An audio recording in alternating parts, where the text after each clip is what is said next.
बताओ, विदेशी निवेशक आएंगे तो वो निवेश पर बल देंगे, या दूसरे शब्दों में कहें उनका कार्य क्या है, लाभ कमाना। अब वो लाभ कमाएंगे तो क्या ये देखेंगे कि वनों को काटा जा रहा है कि नहीं। उनको आके इंडिया में फैक्ट्री स्थापित करनी है, उन्होंने सरकार से कहा जमीन चाहिए, सरकार ने कहा ये लो, ये खेत हमने आपके नाम करवा दिए, अधिग्रहण करो।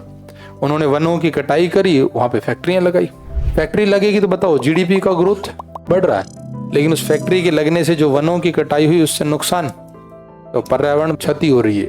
और पर्यावरण की क्षति का तात्पर्य क्या है, यहाँ पर एक शब्द होता है सतत विकास, आगे पढ़ेंगे हम लोग। वो सतत विकास की अवधारणा बाधित हो रही है। पर्यावरणीय मूल्यों में बहुत क्षति हुई, वन्य जीवों का प्रतिस्थापन होने लगा, रिप्लेसमेंट होने लगा।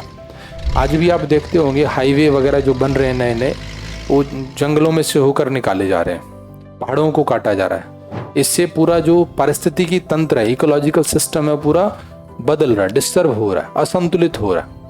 वन्य जीव, जलीय जीव है ना, और फिर हम जलवायु परिवर्तन की समस्या से जूझ ही रहे हैं। तो क्लाइमेट चेंज जो हो रहा है वो सब इन्हीं का परिणाम है। तो पर्यावरणीय मूल्यों को काफी क्षति हुई। और एक पॉइंट, विदेशी निवेशक इंडिया में आ गए। क्यों आए? क्योंकि हमने नियमों को, जब नियम सरल हो गए, निवेशक आएंगे तो निवेशक अपने तौर तरीकों से रहेंगे। क्या लगता है वो इंडिया में आके बाजरे की रोटी खाएंगे? उनको चाहिए पिज्जा, और इंडिया मिल रही है बाजरे की और गेहूं की रोटी। 1991 में चल रहा है, ध्यान रखना। गेहूं, बाजरे की रोटी और चावल, 3-4 मेन भोज्य पदार्थ होते थे। आज जो आप तरह तरह के पकवान घर पे देख लेते हैं, जिसमें फास्ट फूड भी शामिल है। आजकल तो घरों में बन जाता है फास्ट फूड, ले ये सब। पहले अगर कोई खा भी रहा होता था उसके बहुत दिनों तक मजाक बनाते थे, है ना। तो अब ये विदेशी निवेशक आएंगे तो उनको फूड अपने हिसाब से चाहिए। उन्होंने इंडिया में आए तो उन्होंने डिमांड करी पिज्जा चाहिए। अच्छा बताओ, विदेशी निवेशक निवेश कर रहे हैं तो भारत में भी तो किसी निवेशक से कांटेक्ट में रहेंगे कि नहीं? भाई निवेशक आता है तो इंडिया के इन्वेस्टर से भी इन्वेस्ट करेगा, दोनों मिलकर के पार्टनरशिप में चलाते हैं। इनसे जमीन खरीद रहे हैं, इनसे लेबर ले रहे हैं, इनसे पूंजी कुछ वगैरह वगैरह। अब विदेशी निवेशक बैठा है, इधर इंडिया का इन्वेस्टर बैठा है, दोनों की मीटिंग हो रही। इसने बोला मुझे पिज्जा चाहिए, ये कह रहा है ये क्या होता है। उसने फोटो दिखाई, बोले जी फोटो से काम नहीं चलेगा। तो फॉरेन इन्वेस्टर अपने साथ एक शेफ भी ले आया, उसको पता था इंडिया में खाने की बड़ी दिक्कत है। जैसे इंडियन आदमी विदेश घूमने जाता है ना, अपने साथ थेपला लेके जाता है। थेपला सुना है कि नहीं? हाँ, गुजराती है। तो अपने साथ वो लेके जा रहा होता, वहां जाके खा लेता, ताकि यहाँ वहां पे तो नॉनवेज मिल रहा, उसको वो वाला नॉनवेज वो खा भी नहीं पाता। विदेशी निवेशक अपने साथ पिज्जा भी ले आया और साथ में शेफ भी, उससे कहा यहाँ बना के दिखाओ। इंडियन इन्वेस्टर को लगा इससे मीटिंग करनी है, इससे लाभ कमाना है, तो इसके जैसा खाना पड़ेगा। अब व्यापारी उसके साथ बैठ के पिज्जा खींच रहा है।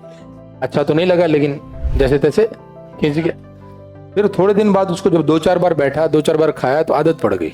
इसको लगा है तो ठीक ही, क्या दिक्कत है तो आटा मैदा ही कुछ होगा, कौन सी कोई बुरी चीज है, और मैदा तो वैसे भी खींचता है, घर पूरी खींचे जा रहा है।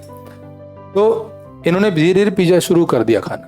आंसर बताओ, क्या मैं ऐसे कह दूं भारत का फूड कल्चर प्रभावित हुआ? केवल फूड कल्चर? अब स्टेटमेंट सुनना, भारत में रहन सहन, खान पान, है ना, जीवन शैली बदल गई। किस वजह से बदली?